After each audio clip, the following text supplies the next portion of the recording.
Hey y'all, here's the Mississippi River again, Hannibal. I love this. Hannibal is in Missouri. It's the home of and the birthplace of Mark Twain. However, it is a drugged out, crime riddled town. They did a documentary about a girl that disappeared from there, and one of the residents of Hannibal said, and I quote, "If you want a body to disappear, this is the place to do it." They never did find the girl's body. So apparently that is true. There's a lot of theories running around, but no evidence and she's just vanished in a puff of smoke. And when they did the documentary, when the director or producer or whatever, when they did the documentary, they received threats. Basically, in so many words or less, you need to mind your business and don't be doing no documentaries around here. Well, they completed the documentary, so screw you. Anyway, moving right along. So, if you're with somebody who, and it doesn't matter how long you've been with them, but it's crucial that you know in the beginning that your needs are not relevant, or the minute you find out that your needs are not relevant, you need to dump this person. You have to make sure you don't cling to people who are bad for you. Okay? Because the image of them in our head and reality may be two completely different things. Okay? Two completely different things. And even if they are super cooperative in the beginning, and narcissists are notorious for that. So cooperative, and then they get along with you so well. You don't have any fusses about anything. Everything is groovy. In the beginning, it'll be groovy. And then when they think that enough time has passed and they are convinced that you have feelings for them, that is when they show all their ass. That is when they start nitpicking, picking fights on purpose, blaming you for the fights. I knew we weren't going to get along. They made sure you didn't get along that day. I mean, my God, do they own a mirror? Okay. The nitpicking, the fighting, everything that you want, I don't care how trivial it is, those needs will not be met. Okay? I will give you some examples. When your needs, let me backtrack. Anything small or big that you ask for that you don't get after they get comfortable with you, you need to, that's red flag, big time red flag, red flags everywhere. Because a person who is getting to know you is supposed to try to impress you, especially guys. They know there's a lot of guys out there, a lot of sharks that are swarming around you, and if a guy is really interested, he wants to stand out in the crowd in a good way.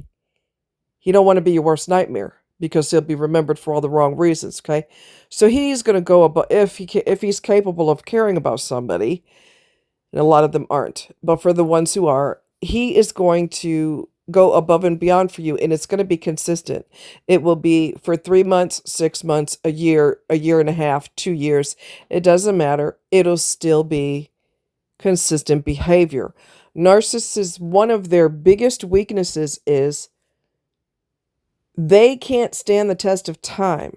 And what I mean by that is they can't stay well behaved forever because they're being fake. And when you're being fake, you're going to, it's a lot of effort and a lot of work to continue to be fake and pretend that that's normal. And so they're going to get exhausted with the efforts and they're going to reveal who they truly are. It's just a matter of time. That's why you don't rush anything. That's another reason they rush things with you, speed things along. And if you want to slow down, they make you feel bad. Oh, you don't like me? You're not into me as much as I'm into you? Apparently, because you're trying to slow things down. I say when you know, if you know, you know. No, no, no, no, no, no. No, that's not how it works. You slow that shit down. They know they're going to reveal who they really, really are. And then what's going to happen when they take their fake mask off, their fake nice person mask off, everything you ask, you're not going to get. I don't care if it's major or minor, you're not getting it. Because they're going to be loaded with lies and excuses. When I was extremely sick, I had heat exhaustion at the park. When I finally dragged myself up the hill with almost no energy because I was very physically weak and I was nauseous. When I laid down when I got to the top of the hill because I was still feeling sick. The little son of a bitch did not help me get up the hill. He ran away from me like a cockroach when you turn the lights on. And he acted like I had the bubonic plague, when in reality I had heat exhaustion. You also get to the point where your body is no longer sweating. That is highly, highly, highly dangerous because when your body sweats to maintain your temperature so that, to cool you off basically, so that you don't overheat. When you stop sweating, you're going into heat stroke, which is a medical emergency. You are on the tightrope balancing between life and death. And the rate in which I got sick, the speed in which I got sick is very, very scary in itself.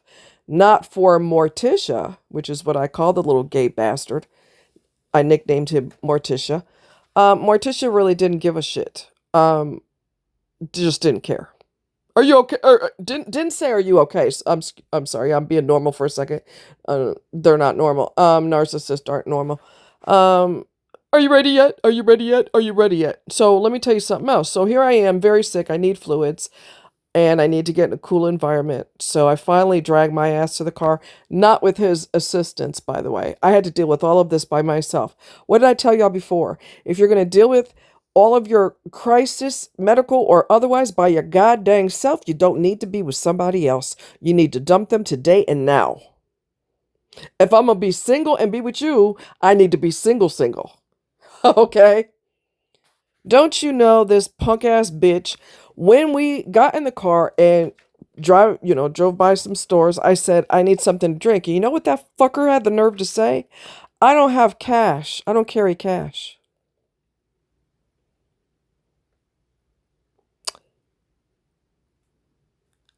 Put it on a card. Do you see what I'm saying? So not only is this a need, this is a potential medical emergency, but he don't carry cash, so he can't get me something to drink. And then you wonder why people want to haul off and punch you right in the middle of your face as hard as they can. I'm not encouraging violence, but there should be extenuating circumstances. You gonna let somebody die because you don't want to spend your precious money? Are you kidding me right now? You fucking bastard. You piece of shit. Ooh, let me calm down. I hate satanic people. I really do. And narcissists are Satan-filled demons. I don't care if they go to church every week. They don't give a flying fuck about God. As a matter of fact, he had the balls to say, God hasn't worked any miracles lately. He hasn't worked miracles and he quoted how many years, whatever the years were. You're still alive. That's a miracle because I could have killed you. And wouldn't have missed you at all. And if your parents had any brains in their head, they wouldn't miss you either. They'd breathe a sigh of relief because their money is finally theirs instead of you begging for it every day. Anyway, let me move on. Asked for something to drink, and that was too much to ask for. Now, in retrospect, do I wish I dumped him immediately that day? Yes, but he should have been dumped way before that. We got to forgive ourselves for when we finally get a clue and dump them, and don't kick yourself by not dumping them sooner. And I know that's easier said than done, especially when you're no longer in the situation and you could see clearly now. I could see clearly now the dirt was done. I'm making up new lyrics. So yeah, you asked for something to drink and that's too much.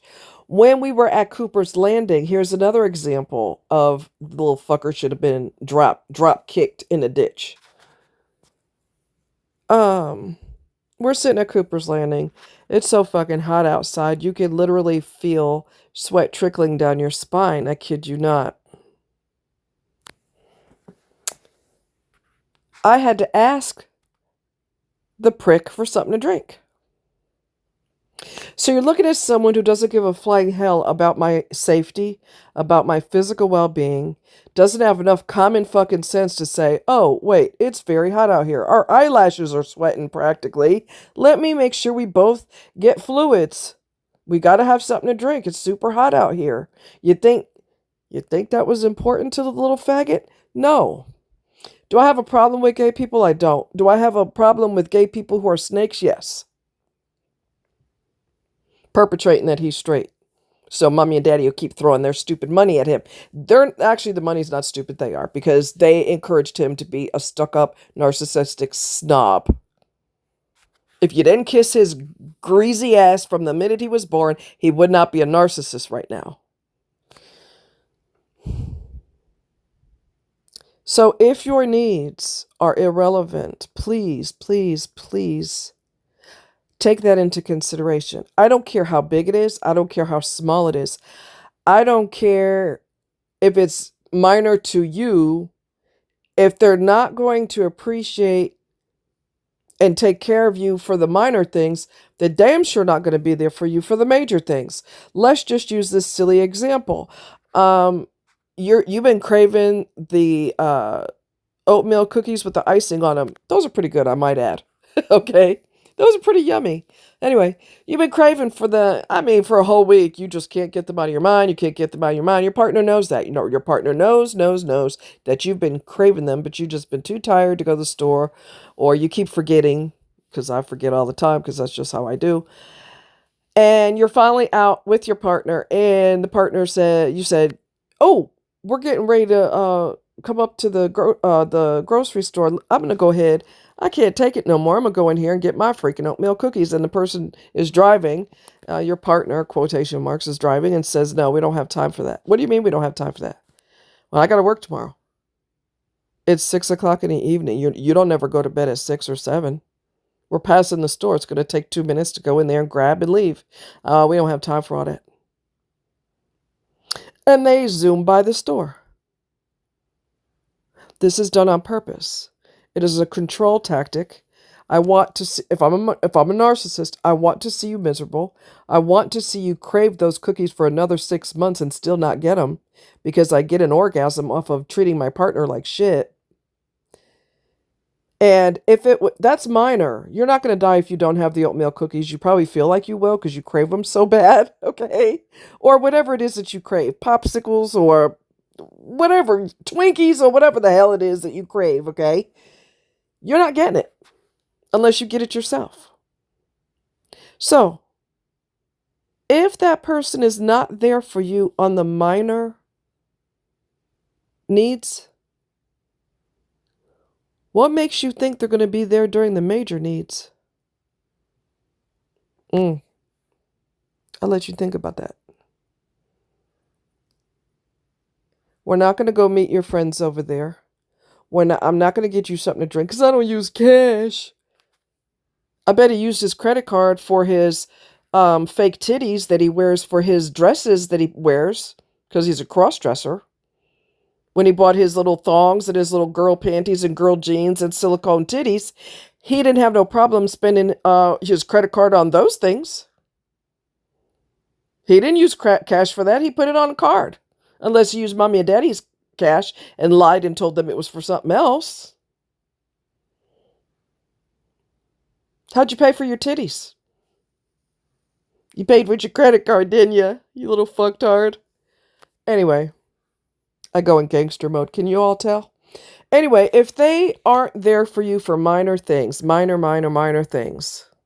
We're passing Susie's house. Susie's mom just died. Why don't I stop by and why don't we go to the store, get her some flowers, and I'll drop by and give her some flowers and tell her I'm sorry. Condolences for the loss of your mom. We don't have time for that. I'm tired. You're going to have to do that another day. Well, her mom just died. I'd like to do it now. We don't have time for all that. I'm just tired. It's been a long week. You know what? Look at me. Look. Come here. Come here. Come here. Please get rid of this person in the beginning. Do not get engaged. Do not get married. Do not get pregnant. You better discover what birth control is so you don't get locked into a devil. All you have to do, it's not really rocket science. All you have to do is look on your phone for gynecologist in your area.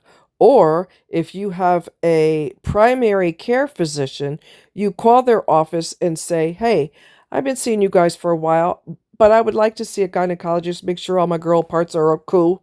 Can you refer me to a decent gynecologist in my area?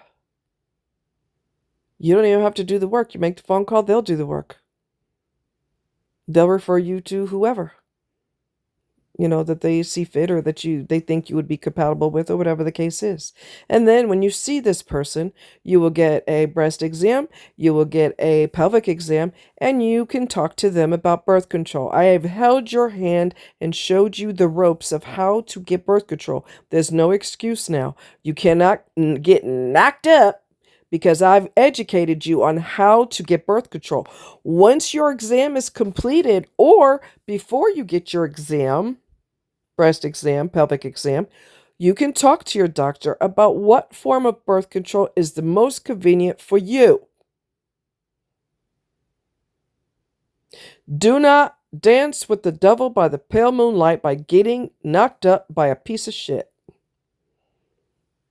They will ruin you and ruin your kids and use your child as a pawn to control you with. They may kidnap your children. It's called parental kidnapping.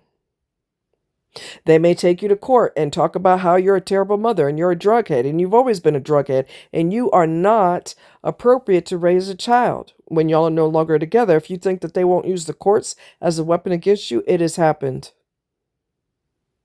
It has happened. Women have been through that. Sometimes the divorce itself can drag out for years because this sumbitch over here don't want to cooperate and coming out with false accusations and everything else.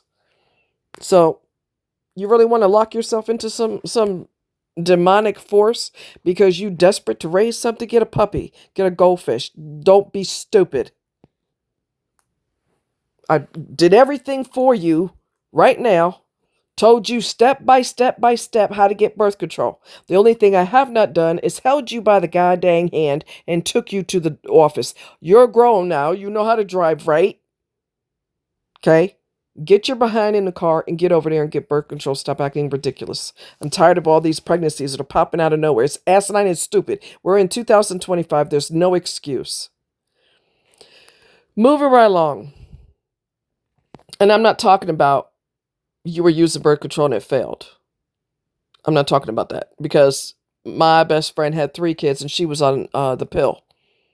And each pill they gave her on, she's so goddamn flipping fertile that, she kept getting pregnant on the pill. So that's a different story. She was also married at the time. She wasn't just random getting pregnant by pookies. She was married. Anyway,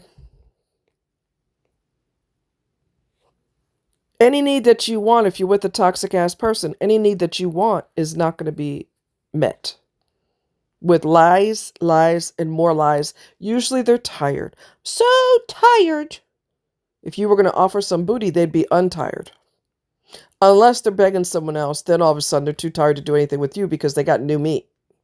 Did I go there? Yes, I did. You know me, I'm not going to bullshit you. I'm going to tell you how it is.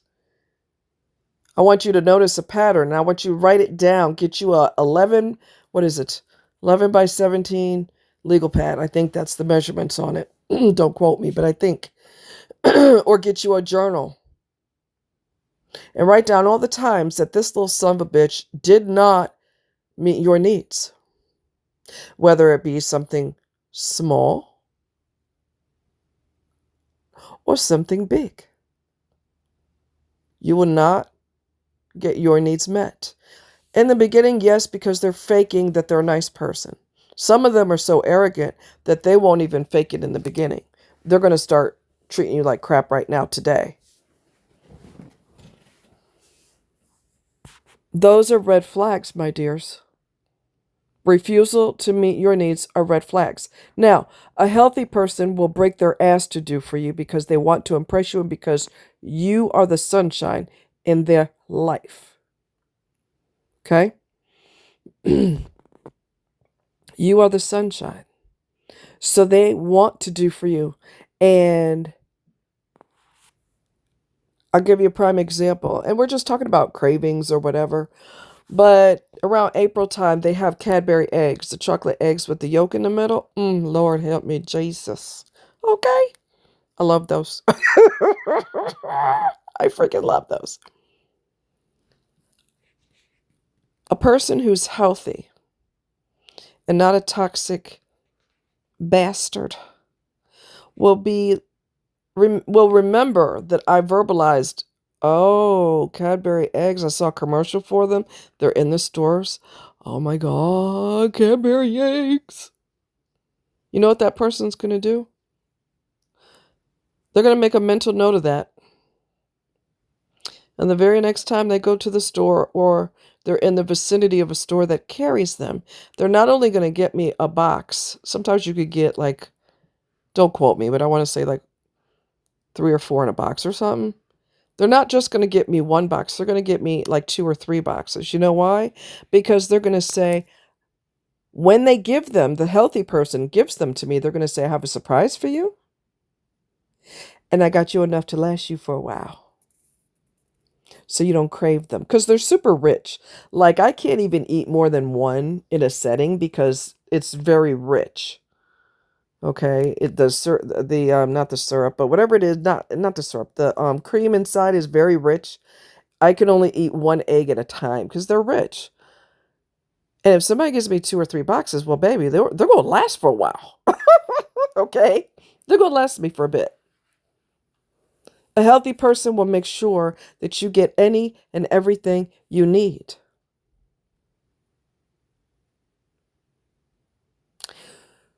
For my ladies, when I had fibroids, which are tumors, they're benign tumors, I had extremely heavy monthlies. Very heavy. Very healthy. I mean, very heavy, I should say. I was unhealthy. And my husband at the time was complaining because I had to pay double the price for all my feminine products per month. I had to pay double. He had the fucking nerve and the audacity to complain about it. I didn't stab myself in the uterus to make sure I bleed like crazy. Every month, I'm going to just go ahead and stab myself with a letter opener because I want to cause him more money. That sounds asinine and psychotic, right? Right, because it's a medical issue. I had to fight for it.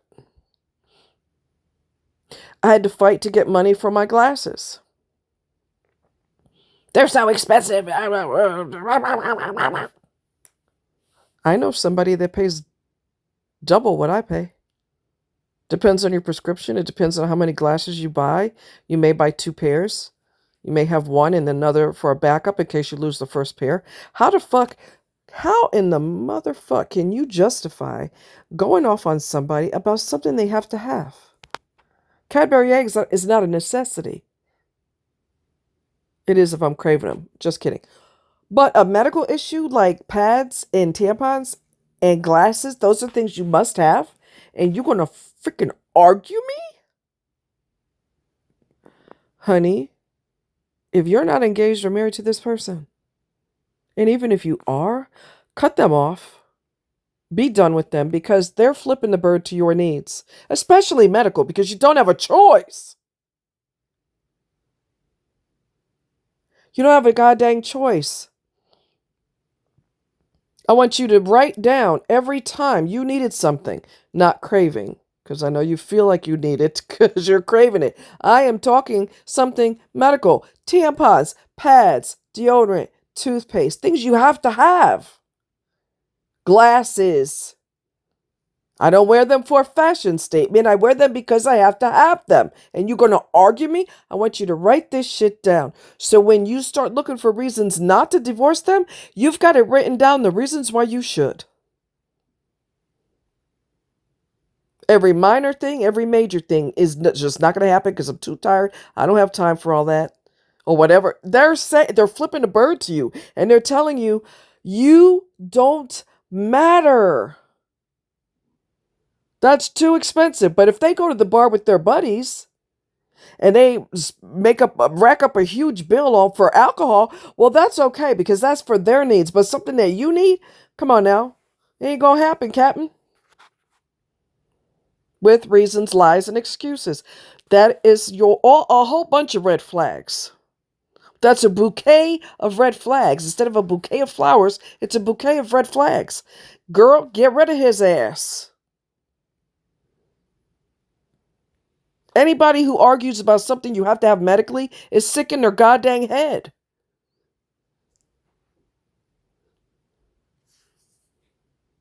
Anybody who argues with anything that you need or want is sick in their fucking head. Because if they need something, they're going to make sure they get it. You, on the other hand, are irrelevant to me. So I'm not going to do it, and I'm going to have lies and reasons why I can't. I can't pick up your medicine at the pharmacy because I plumb forgot. They didn't forget shit. They didn't want to do it because it doesn't benefit them. You better start writing these things down, and when your brain forgets them, you will read what you went through, the crap that you've been through with this person. And it'll be a reminder why you need to dump them. It doesn't matter how big or small. The fact is, you are irrelevant to them. If you are irrelevant to them, you should not be with them. I love you guys. Take care.